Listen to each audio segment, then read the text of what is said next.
अभी मैं नई टेक्नोलॉजी ला रहा हूँ, मैं दिखा देता हूँ आपको, अगर वो होगा तो आप दिखा देना। एक नई बस ला रहा हूँ। अच्छा, वो बस मैंने टाटा का जॉइंट वेंचर भी करा दिया, हिटैची और इसकी सीमेंस की फ्लैश चार्ज टेक्नोलॉजी है। बस की कैपेसिटी है 135 सीटर और बस जो है ये आ गई बस, ये देखो, ये देखिए बस भी आ गई। तो ये इनोवेशन है, इसलिए मैंने मैन ऑफ इनोवेशन कहा। ये 135 सीटर बस है, एयर कंडीशन। सामने एग्जीक्यूटिव चेयर है, चेयर के अंदर सामने लैपटॉप लगा हुआ है, आप वर्क भी कर सकते हो, टीवी भी देख सकते हो। और बस में जैसी एयर होस्टेस है वैसी बस होस्टेस है, और बस में चाय पानी नाश्ता भी है, सब कुछ है। सब कुछ है। और बस का टिकट डीजल बस की तुलना में 30% कम है।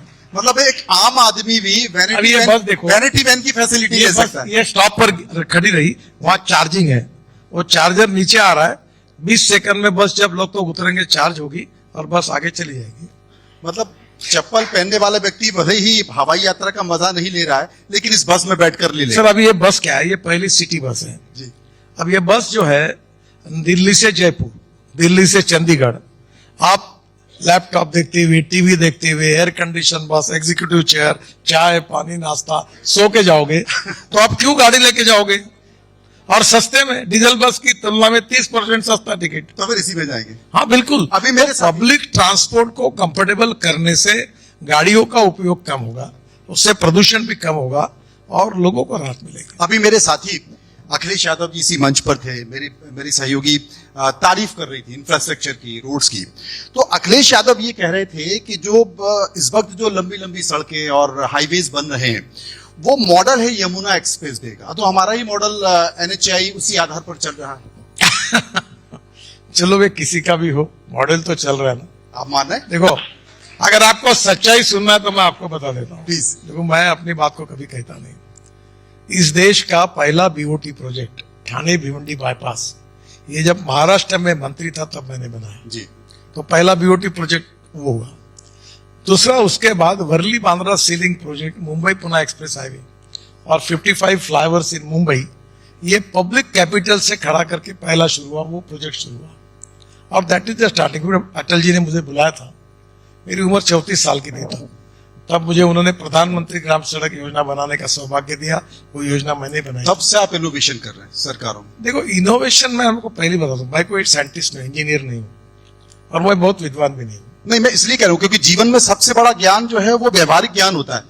सर ये कुछ करने की इच्छा चाहिए जी। देखो आप, मैं 75 का इमरजेंसी में हायर मैट्रिक में था और मेरी घर की इच्छा थी कि मैं इंजीनियर बनूं और मैं थोड़ा फर्स्ट क्लास में पास होता था।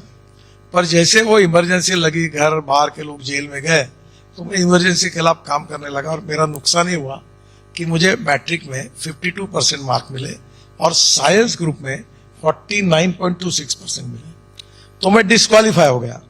इंजीनियरिंग के एडमिशन तो मिलने की बात ही नहीं, मैं एडमिशन के लिए डिस्क्वालीफाई। अब मुझे 14 डिलीट्स मिली है, डॉक्टरेट नहीं डिलीट मिली है, और 7 डिलीट मेरी जो है वो एग्रीकल्चर साइंस में है।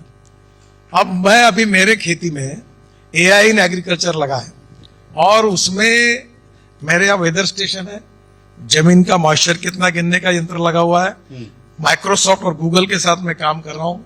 अमेरिकन सैटेलाइट मेरे खेती के फोटो निकालकर मुझे भेजती है और वो बता दे कि 4 दिन के बाद कौन सा डिसीज आने वाला है। अब मेरा 50% फर्टिलाइजर और इससे खर्चा कम हुआ, पानी का खर्चा आधा हो गया और प्रोडक्टिविटी डबल होने वाली है। तो ये टेक्नोलॉजी जो होती है ये हर जगह उपयोगी होती है। Highway, tunnels, road, green express highway के साथ हम रोपवे और केबल कार, फैनाकुलर रेलवे, इसमें काम कर रहे 260 हमारे प्रोजेक्ट है। मैं आपको बहुत इंटरेस्टिंग बात बताऊंगा जी। कि हम केदारनाथ की रोपवे बना रहे हैं और रोपवे की कीमत है 5,000 करोड़ और हमने ऐसा टेंडर निकाला है कि 5,000 करोड़ खर्चा करने वाली कंपनी हमको 800 करोड़ रुपए साल की रॉयल्टी दे रही, हम 1 रुपया नहीं डाल रहे, केवल हमने उसको प्रोजेक्ट दिया, उसके 800 करोड़ हमको मिल रहे हैं। अभी तक तो हम सुनते थे कि जितने भी सरकारी ठेके होते हैं ठेकेदार उनसे तेल निकालते हैं, लेकिन आप ठेकेदारों का तेल निकाल रहे हैं। मुझे लगता है इसकी बड़ी काबिले तारीफ है। कि देखिए ना, 5,000 करोड़ की रोपवे वो कंपनी खर्चा कर रही है और ऊपर से हमने ये रोपवे बनाने की उसको अवसर दिया है, इसलिए वो 800 करोड़ रुपए हमको दे रहा है। ऐसे बहुत से प्रोजेक्ट्स हैं, तो मैं अपनी आइडिया बांटते रहता हूँ। आप बांटते हैं। मुझे लगता है देखिए, सभी मंत्रालय में आपने आइडिया दे दिया। देखो, मैं जब वाटर रिसोर्स मंत्री था तो मैंने पानी पर उतरने वाला हवाई जहाज लाया। एविएशन मंत्री थे, उनको लेके गया और गिरगांव चौपाटी पर समुद्र पे उतरा। और वो हवाई जहाज बाद में मोदी जी ने कहा कि मुझे भी बैठना है इसमें। अच्छा, तो मुझे नुपेंद्र मिश्रा का फोन आया, तो उन्होंने कहा कि आपको पता नहीं है कि ये सिंगल इंजन का है, तो पीएम साहब कैसे जा सकते हैं जी। तो बोले आप उनसे बात करिए।